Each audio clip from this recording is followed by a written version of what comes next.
All right. Happy Saturday, everybody. It is December 6th, 2nd, December 2nd. And happy December. This year, 2023, is almost over. Good thing, bad thing. I don't even think we know anymore. Just want to make sure that you can hear me out there and, see where we go from there. We have a lot to cover today, and I apologize for us being late, but one, it's me. So, that's why we say in the 11 a.m. hour, even though we're no longer in the 11 a.m. hour. I wanted to make sure that we had as much information as possible because there's a lot of deadlines coming up, and I don't want anyone in Flint or the rest of the country who is impacted by this to be missing any of these really important deadlines. So, and we're going to have more shows on these things. We're going to talk about these more and more. But right now, I just wanted to give everybody an update of the past chaotic week or so, year, decade, all this great stuff. So we're just going to jump right into it. I hope everybody is doing well. I hope everybody can see me. We're going to share a lot of information today. But again, whether you're on live or you're watching after the fact, please, you can always ask questions and I'll do my best to get back with you as soon as possible, or at least connect you to somebody, attorneys, whoever, that can give you the answers you're looking for if I don't have them. And because Lord knows I don't have all this in my head. There's a lot up there rattling around, but not everything, thankfully. So we're going to be talking about Flint and our impact on the world, of course, because we're awesome, but also all of the struggles and fights that we're still dealing with. What you can do as a Flint resident to push back, but also what you can do as an ally to help us. So again, welcome. My name is Melissa Mays. I am a Flint resident, mother, social worker in mental health here in Flint, as well as clean water activist and advocate. So I founded What Are You Fighting For in January of 2015 as a portal of accurate information for Flint residents in the world. And then I'm also operations manager at Flint Rising, which was formed in February of 2016 due to us finding out from other groups on the ground here in Flint that Wani Oliveris and just finding out that nothing was being made available in other languages. And there are 26 languages, I believe, spoken in Flint. So So none of the safety information was getting to people in the language that they could understand. That was not Google Translate mess. So that being said, there's a lot of work going on here. We do a lot here, but I want to make sure that everybody's on the same page because ultimately the power lies with you, the resident. And this can be taken back to other communities. There is a lot of ridiculousness, and we'll do another session, hopefully with some of the residents of East Palestine, Ohio, because of everything that they're going through with their contamination issues and the cover-up that is nearly identical to Flint. They're now in the stage already of Norfolk Southern, who is the responsible party. They wrecked the train. They didn't maintain it. They didn't have a proper warning system. They had questionable chemicals riding together. And hi, Tracy, how you doing, love? They were the ones that made the decision to blow up the chemicals and to not help the people. And instead, they are saying that the residents are defrauding them because, of course, the victims are obviously the perpetrators here. And that is something that's carried through a lot with most crises, whether it be a private company or a government or officials, elected officials, things like that. They're never the responsible party, of course. It's always the victims and victim blaming, which we've had plenty of that over the almost 10 years here in the ongoing Flint water crisis. And with that being said, so we've been working with trying to help East Palestine, Ohio organize and fight back against this, because nobody should have to go through this. But unfortunately, this is the country that we live in, the world we live in, and public health and the well-being of regular folk like you and I is not they're not priorities to those with money and in power. So we have to just change that And we have been. So as much as I complain and talk about all of the things that haven't been done, just know we've done a lot. And I will try to remind you that we're not powerless. There is hope, obviously, but the thing is there's hope because of us, because of the people.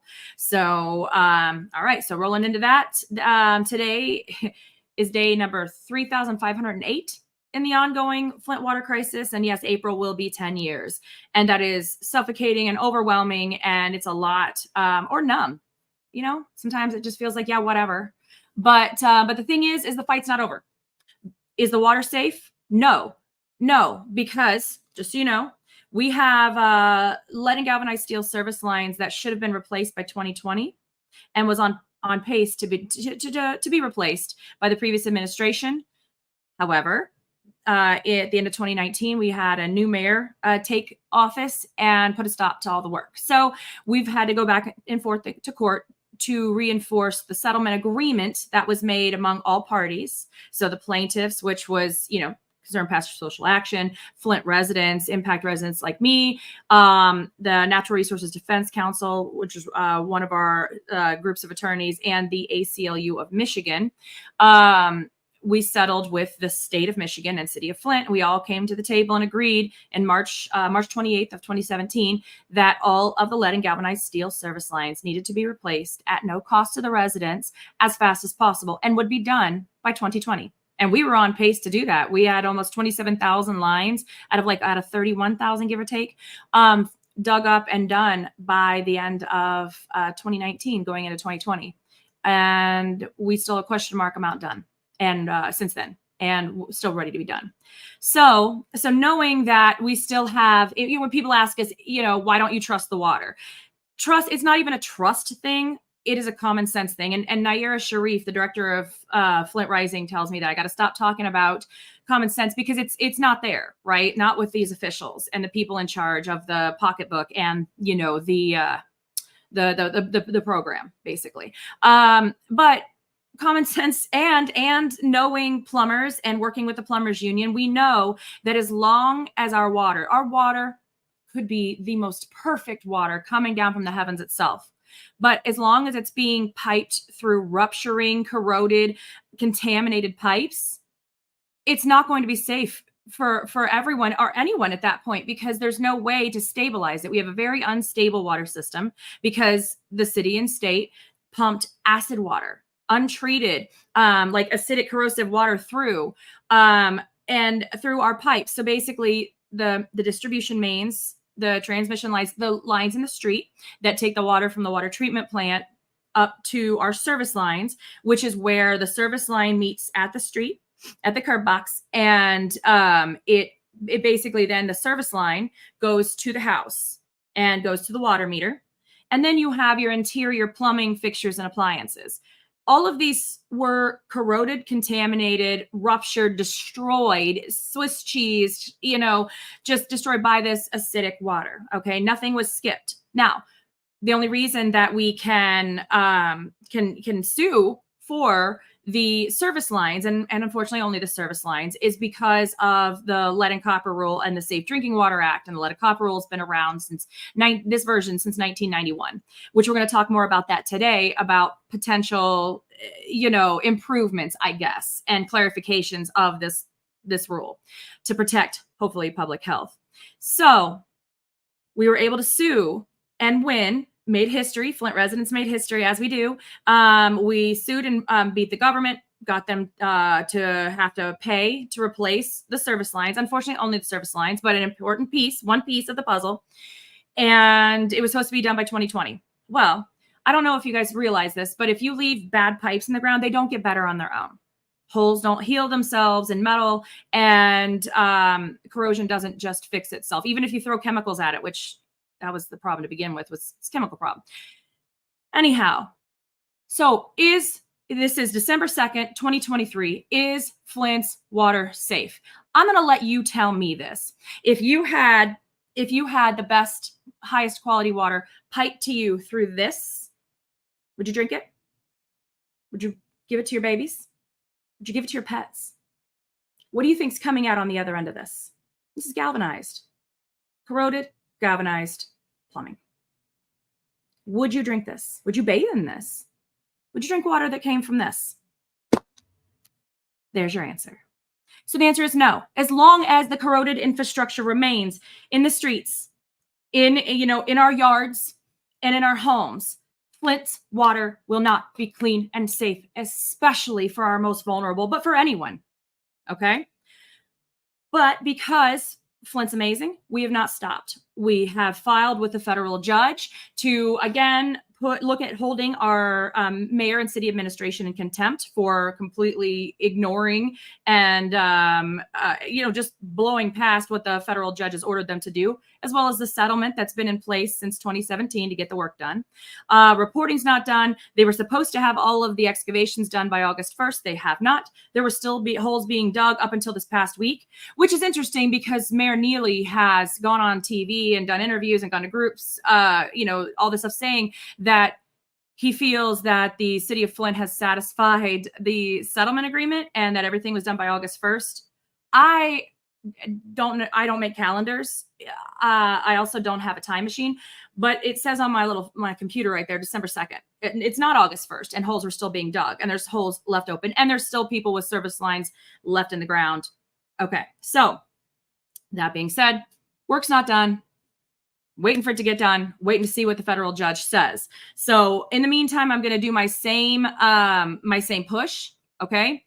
Please, please, please, go to get the lead out. And you'll see this in the description of the video, how to do what you need to do to, give permission, I guess, for the city to come. The city likes to say that the reason the work isn't done is because, the residents aren't giving permission, which is not true. I gave permission, I think, like 6 or 7 times to my house. And so that it's again, once again, like I said before, blaming the victim. And it's not the case. Residents have turned in or they haven't been contacted. We got a new list of people that supposedly declined service line replacement. However, we're going to be checking in with them to make sure that is the case, because a lot of the times that we've gone door to door, that's not been the case. So again, I'm also going to, I put in the chat that, right here, basically, if your service line has not been inspected, excavated, replaced, and property restored, please call the City of Flint and Monroe Engineering at 810-410-1133.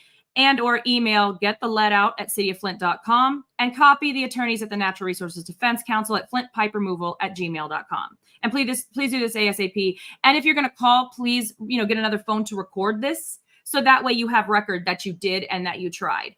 So another issue is that goes along with this is filter and cartridge replacement. Because construction is ongoing and because we still have pipes that are, rupturing, mains that are rupturing and everything, and back, there's a backwash kind of thing, a backflow that will pull the contaminants out of the line and send it right to your house. So even if you have all of your plumbing installed, construction's ongoing. Our infrastructure is still unstable. So please, if you're going to drink the water, please go get your filters. Go to City Hall. You can go to City Hall or during business hours and pick up your filter and cartridge replacements, which are provided free for 1 year after the last pipe is removed. And it hasn't been done yet, thanks to the settlement agreement to the lawsuit for the pipes.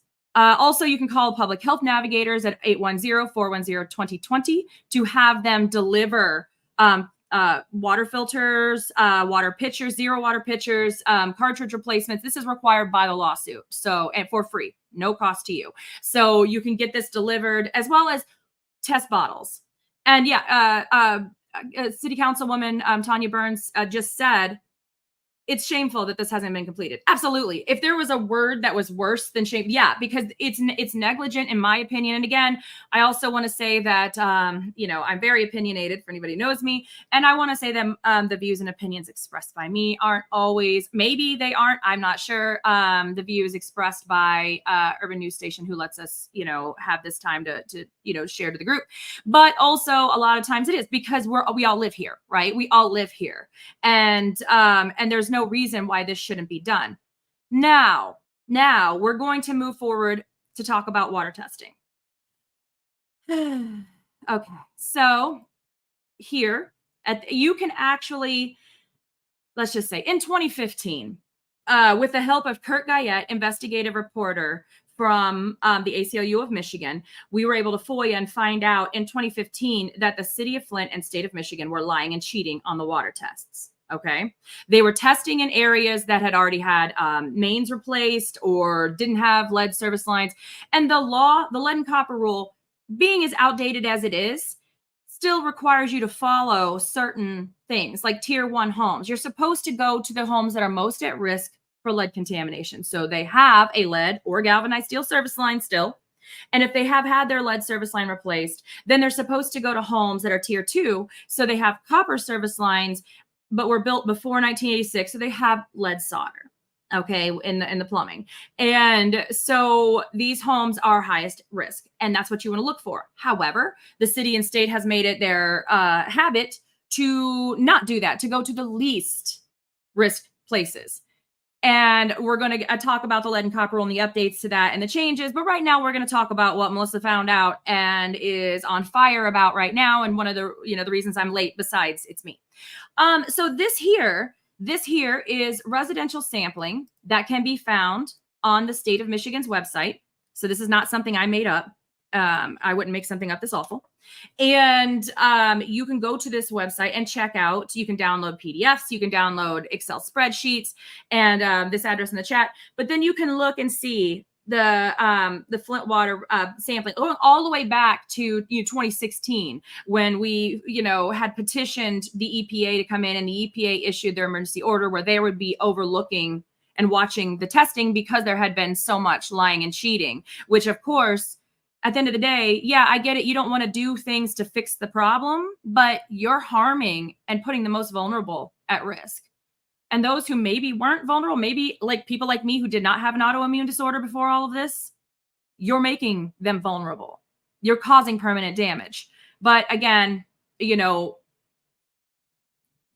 not like they care, but caring's not the issue. That's not what the issue is. The facts are that we're looking at this. So what is this? This here is Flint Residential and Business Testing Report, July 1st through 2023 through November 20th of 2023. So this is the testing that you can get done for free. And if you can go to City Hall and you can get 2 bottles. It should be a 2-bottle test. I say this because we worked very hard to go from the 1-liter bottle, which you'll see 1-liter bottle listed in one of those, and I'm going to try not to get angry. In one of those columns right there where it says 1 bottle kit. The reason it's 2 bottles is because the first bottle that you fill up. Now, let me just, take a step back. When you go pick these tests up or have them delivered, these are free. Also for 1 year after the last service line is replaced, which hasn't been done yet. So these are free. You get 2 every 6 months. I'd say do it every season because weather changes can stir it up. And you can go get it tested. And what was happening is with the 1-liter bottles, they were then falling back saying, oh, well, we have lead in here, but it's from their plumbing. Obviously, it's not the service line or the distribution mains. Of course, it couldn't be the city's property. However, we pushed for the 2-bottle testing and sequential sampling, that would even go further down the line. So the first bottle that you're going to fill up after, and this is important, you let your water sit for 6 to 8 hours unused overnight, like if you'd gone to bed. Again, if you have people in the house that might use the toilet and flush the toilet at night, you can just turn the little valve next to it off so it'll just flush coming from the back of the tank. So no water is run. You want to make sure no water is run. So the water is sitting in the lines like it would, if you were at work all day and nobody was home, or if you were asleep at night. And then you get up in the morning and then you're going to run your water full blast like you're filling up a pot of coffee. Make sure if you have a tap filter that it is off, turned off, swung to the side. Make sure it's coming directly out of the tap. Cold water only. And you're going to fill it up like you fill a glass of water up. So full blast. We have worked really hard. They used to give these bottles with very small openings. So people, instead of splashing water everywhere, they would run the water slowly, which then of course would bypass a lot of the sediment that had, settled in the pipes overnight. And so then you're missing a lot of the contaminants, like, the heavy metals like lead that is sitting in there. So that is a loophole that we fought and got removed. So now it's all wide mouth bottles, which is like a glass that you would fill up. And again, we also forced a rule change of the Lead and Copper and Safe Drinking Water Act in Michigan. We have the strongest one, still not good enough by any means, but the residents, the people fighting back, 2018, we were able to establish the strongest lead and copper rule, which now the federal lead and copper rule are trying to model after, because, it's Flint and we lead the world in a lot of things. Especially like right now, we're using our suffering and our experience and the failures of our city government currently and the state government who's allowing the city to fail to make sure this doesn't happen to other cities as the infrastructure bill rolls out and the new lead and copper rule federally rolls out. So you're going to let your water sit. Then you're going to run it full blast and fill this first bottle up. Now, this first bottle is going to give you an idea of lead in your system in your house. Okay, so do you have lead coming off of your faucets and fixtures? Now, lead just doesn't shed by itself, so corrosion would be an issue, but that's a whole other fight. But this will give you an idea. This next bottle, you're then going to, after you fill this one up, keep the water running, fill this bad boy up, right? Make a splashy mess. It doesn't matter. You fill that full blast cold water. This gives an idea of what's coming in off your service line. Okay, so you should have the 2-bottle test. And again, these are free. They're owed to you. They were agreed upon by the city and state. The state is paying for them. The city is supposed to give them out. So you can go get them done. And then there's a piece of paper. There's a form you'll fill out with your name and contact information, date and time. Please take a photo of that form or make a copy.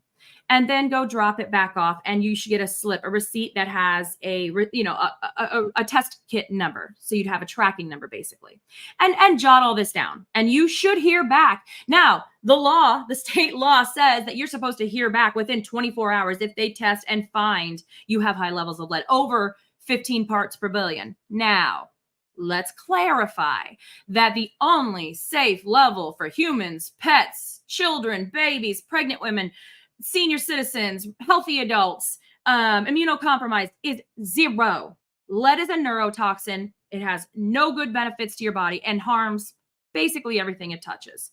And it settles into your bones, replaces calcium in your bones and teeth. It does damage to your brain, your heart, your kidneys. It's heavy metals, people. You don't want any of that in your body. Okay. So the only safe level of lead is 0. Now, copper, there's a higher level because your body does need some copper. However, I don't think it should be the copper that's coming off of corroded pipes. But we'll just let that be. Nobody's chewing on, this metal. No, you shouldn't be doing that. And notice, please don't be touching corroded pipes with bare hands. Please use, tissue or gloves, please. So you're going to take a test in. You're going to find out what what your tests are. You should get a letter. And if you don't understand it, please contact me. I will help explain it to you. But you should they should let you know as soon as possible. They should be letting you know immediately anyways, because they owe this to you. And I just want to remind this, the city and state owe you a free service line replacement. They owe you property, driveway, yard, sidewalk, and street restoration. They owe you filter cartridges, because especially this whole filter first in schools thing in Michigan, they owe you water testing. Okay. And again, it's only for lead and copper. There's other contaminants, much more dangerous contaminants in the water, but it's something, right? So get what you're owed. Now, this is a list of the tests listed by address. You can sort them. There's different ways you can sort them on this website, on the website that is here, the Michigan.gov Flint water sampling. That address right there, it's in the chat. Now, what I explained about making sure that the water's not running before you sample is because it literally flushes away the lead. So you're not going to get an accurate picture because it's going to be flushed. Let alone you don't do more than one test in a day either. You let it sit stagnant for 6 to 8 hours and then do a test. Here are the list.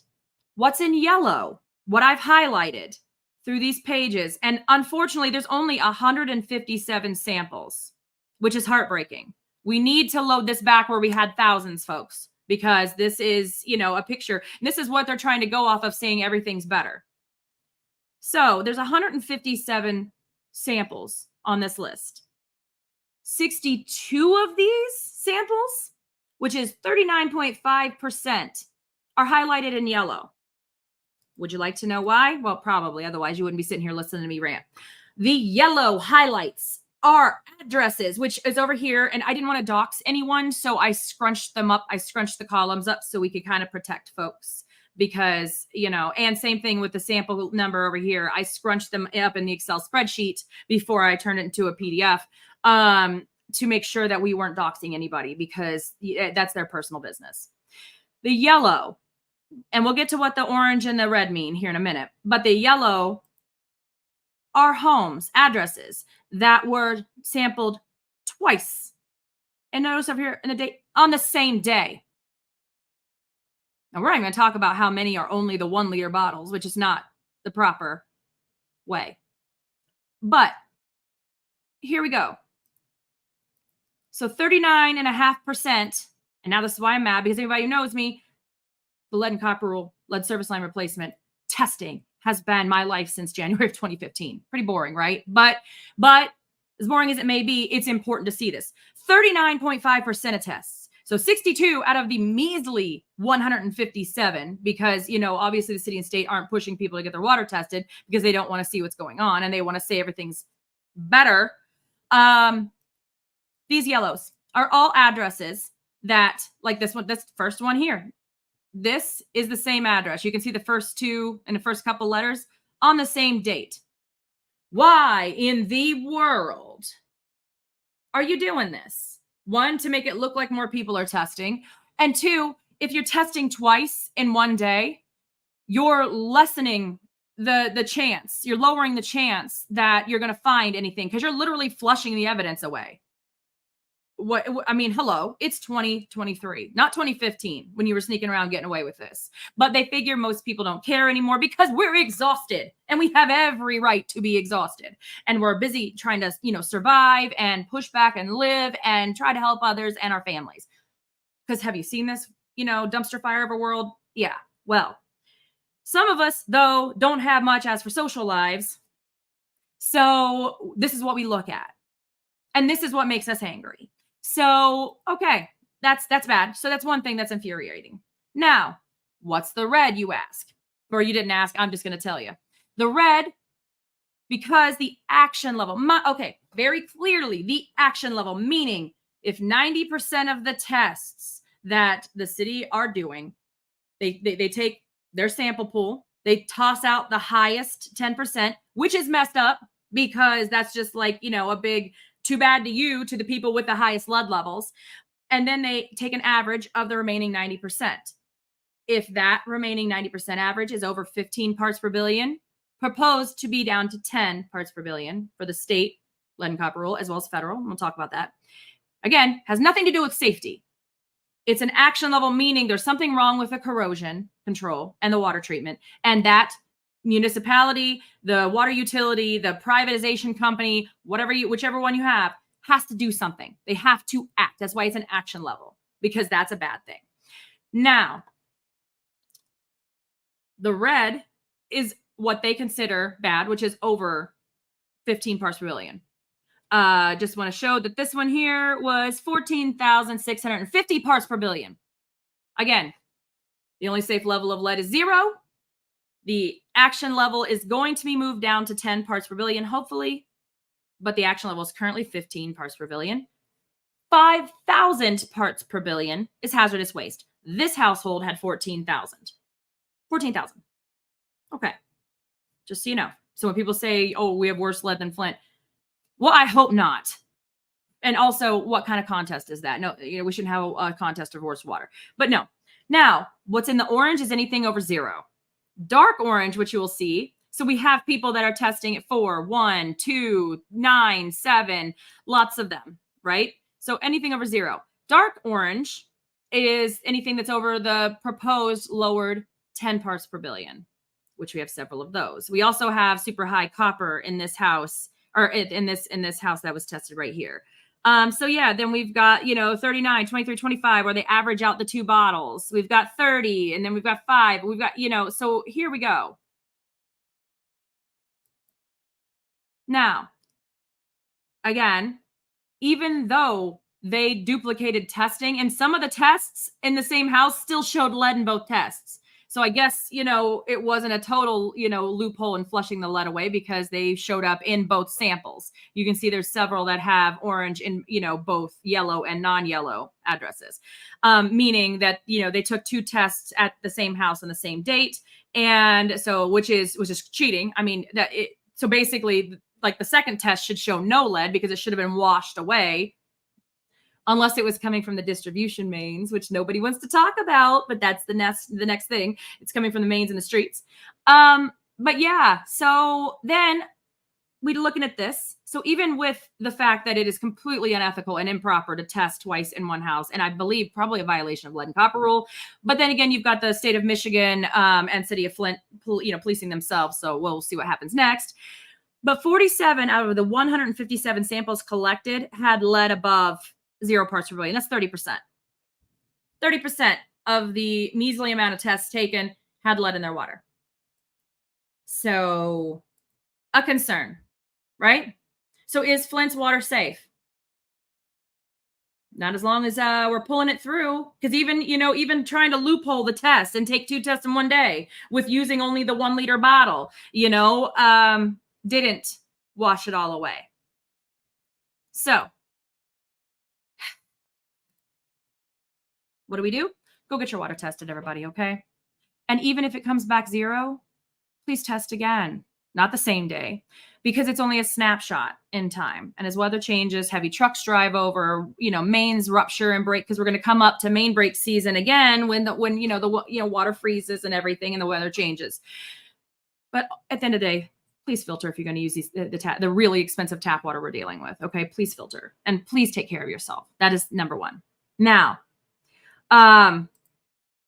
we're going to talk about this real quick, because amazing activist and human I've learned so much from, Miss Claire McClinton from Democracy Defense League of Flint.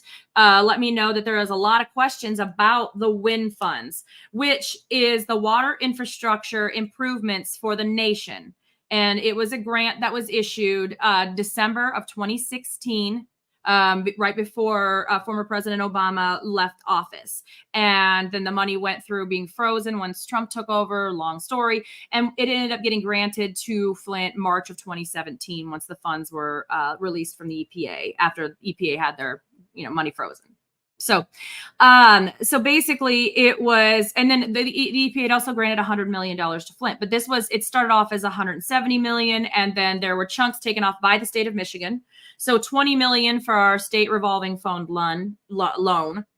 That's a tongue twister for me every time. A loan that, Flint was given to supposedly improve our water treatment plant. Didn't happen.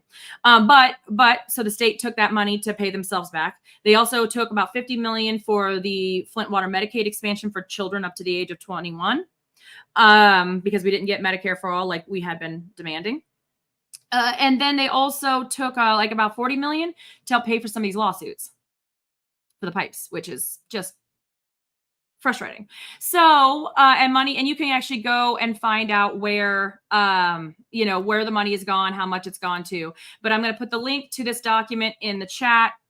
This here shows, so basically the money expires at the end of each year. So basically the WIN funds were supposed to be used by a certain point in time, by December 31st at the end of the year. And so come 2021, the money was going to expire. 2022, the money was going to expire because it hadn't been used yet. So basically what happens is the money would just go right back to the federal government. Hey, no, this is money that was hard fought. There was a whole sit-in Congress with, rest in power, Congressman John Lewis and Elijah Cummings and Dan Kildee. They all sat down and did a sit down, and they ended up having a sit down in Congress on the floor until they refused to go to Christmas break, at the end of the year break, until money was passed for Flint. And that's where we got the wind funding. And so the water infrastructure improvements and the money that's owed to us. So why is this important right here? Why is this document important? So this is one, it's December. So come December 31st, whatever's left of those wind funds are going to expire. The city of Flint and then the state of Michigan, Eagle, has to apply to ask the EPA to extend the money. So we found out in 2022, we found out last year that the city was just going to let it fall. During one of our attorney meetings, they were just going to let it expire and be like, oh, well. So we fought and got that, fixed. And so this letter here talks about the $100 million that was also released, disaster money that was released, and all this that was supposed to go to our pipes and our infrastructure and all that. So this talks about the details, but the most important thing is the last line before the sign off of this letter, which, by the way, this letter is from the EPA going to Mr. Paul McDonald, Director of the Finance Division of Eagle, so Michigan Department of Environment, Great Lakes, and Energy.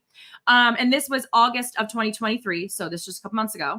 And even though it feels like a lifetime, but this is talking about the project paid for the project period for the grant ends December 31st, 2023. So any projects done after that, if the grant expires, would have to come out of our budget, come out of our pocket, or just not get done, which seems to be the goal and what's happening anyway with the work that's not being done. But, we're pushing for it. So again, right now we've been pushing to make sure that Eagle and the city of Flint provide all documentation that is required and requested by the US EPA to, extend this money, because as of August 15th, 2023, there was $17,715,854.95 remaining. So we keep hearing, there's not enough money. There's not money left. There's not this and this. Hello. Hearing, oh my goodness, the city's going to go into bankruptcy. We can't afford all these projects. We can't afford to finish this. Well, then why are you walking away from $17,715,854.95? That it's free money, it's grant money to use for water infrastructure. So pipes, restoration.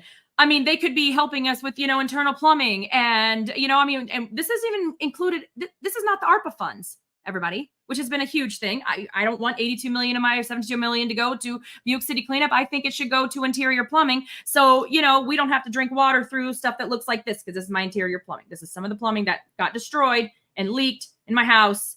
And I had to take my bathroom and my kitchen down to the studs. Thank you, City of Flint and State of Michigan, for piping this into my house, and the EPA for sitting back, not letting this happen. But that money it's our money.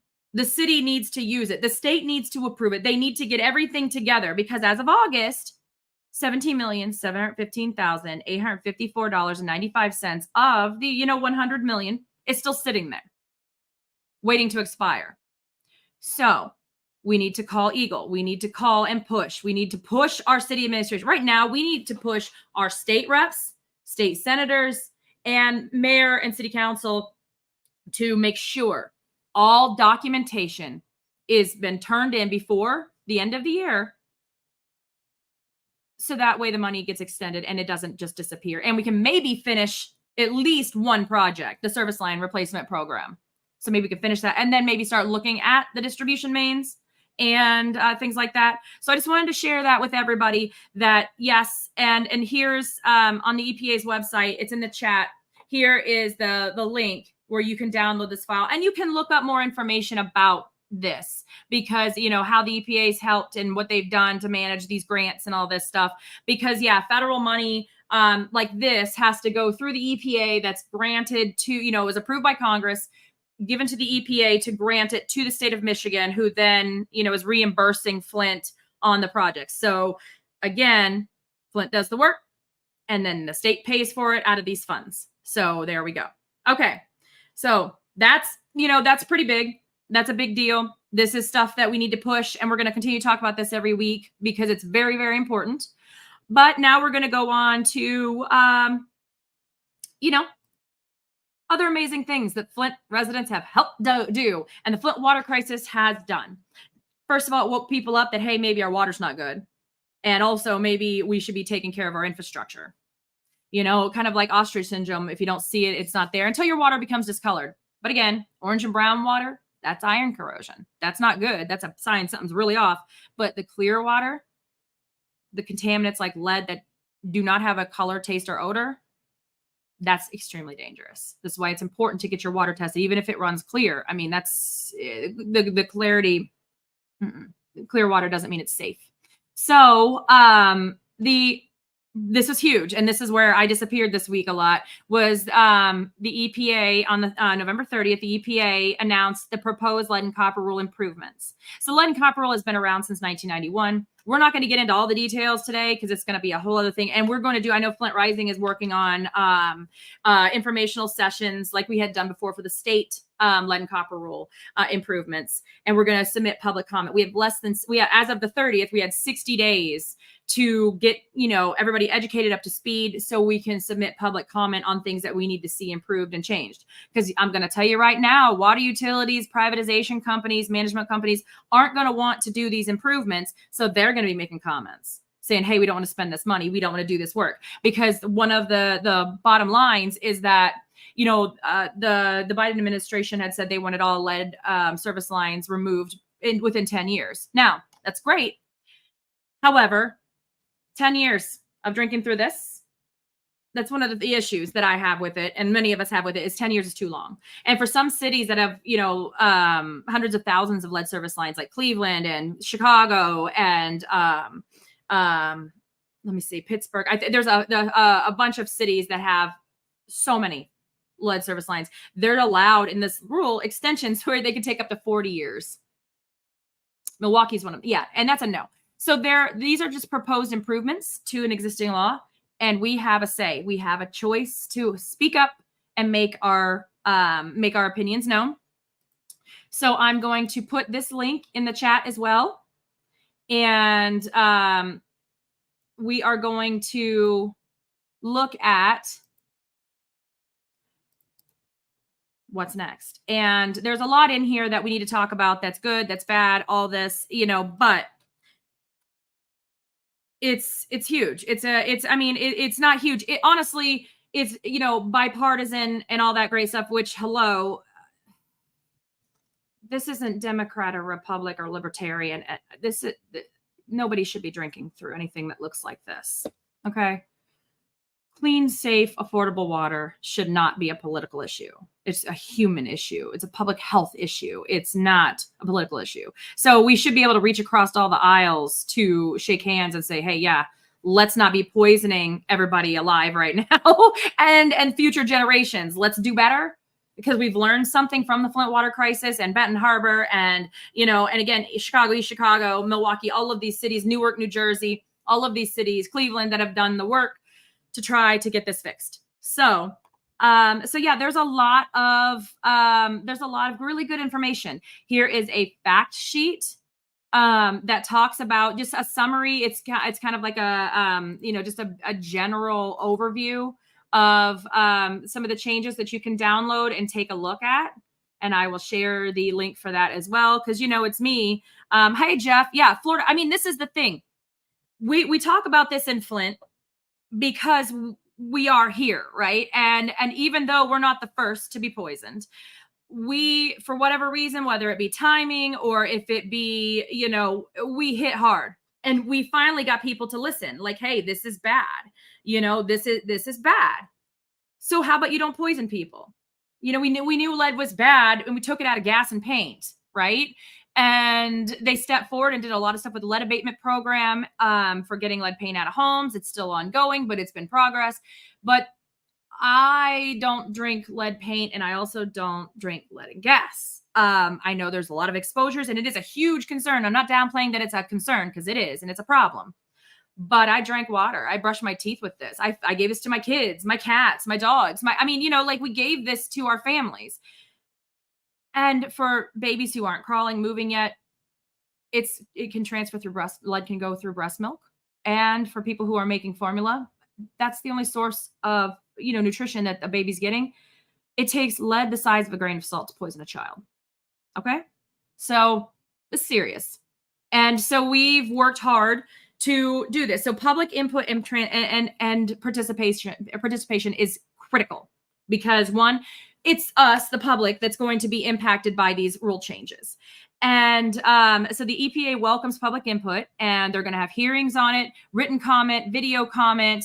And so you have 60 days from November 30th, which is a couple days ago, it's a blur, to get this in. So we are going to have listening sessions, we're going to have educational sessions, and we're going to get public comment, and we're going to help collect public comment to get turned in, because we need to hear directly impacted voices, because, you know, like the utilities and the people who are going to have to spend money, who, by the way, like American Water Works Association also supports getting the lead pipes out. So I think they're starting to come around, but we need to make sure that directly impacted voices are the ones that are heard.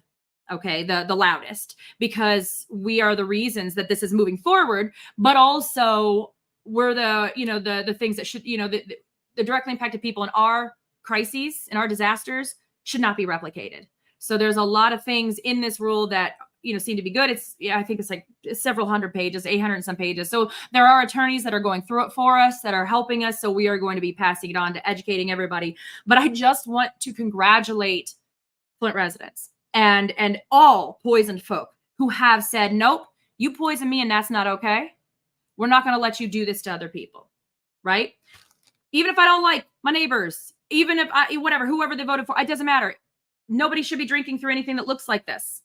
So distribution mains need to be changed. That's not in here, but we need to work on it. Lead and galvanized steel service lines need to be replaced out. Interior plumbing needs to be looked at. We need to make sure water treatment is proper so it's not eating all of our appliances, fixtures, and plumbing. And our bodies, right?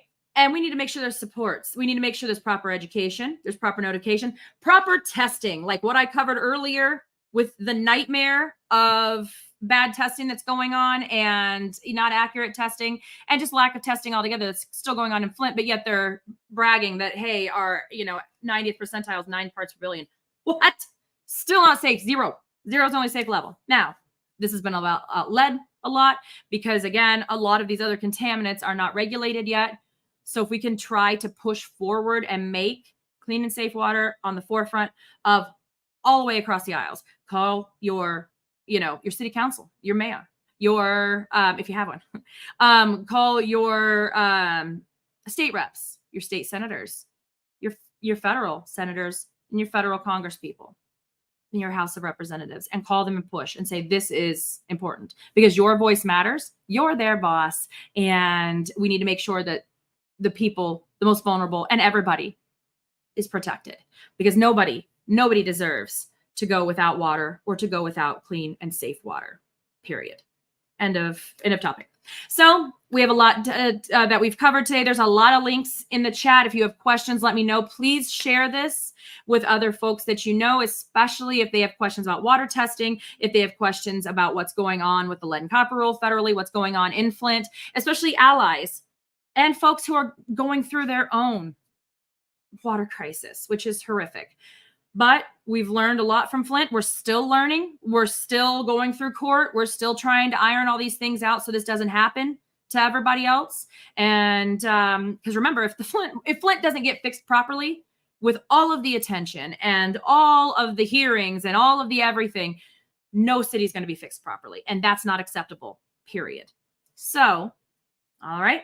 It's been a pretty heavy day. Watch this in segments. I might chop it up if, I know what I'm doing and we'll see. But chop it up, but we are going to have further discussions, reminders about the wind funds and pushing that forward. So that way 17 million doesn't just go away because our city and state didn't follow through with, extending the application, the grant application, to make sure that there's no lead left in the ground as for service lines, lead and galvanized steel service lines. So then we can push for distribution mains and interior plumbing. So we can maybe start living safely within our own homes, at least for the tap water. So that being said, y'all have done a lot of great work. You've sat through a very heavy day. And if you have questions, please let me know. Again, my name is Melissa Mays. I run What Are You Fighting For? And I am the operations manager at Flint Rising. And yeah, like I appreciate all of you spending your Saturday afternoon with me and your patience. Usually we're in the 11 a.m. hour, but coming across the testing. I already knew that we were going to talk about the lead and copper rule, but coming across the testing and the red flags there kind of set me off. And then I kind of went down a rabbit hole, but I wanted to make sure I shared it with everybody so you guys knew what was right, what's not, the proper way to test. And if you have questions, please, please, please let me know. I'll get back with you as soon as possible. I know that I'm behind on getting back on things because especially when the EPA drops, several hundred pages and we've got to respond with it like this. Hey, that's what caffeine's for, right?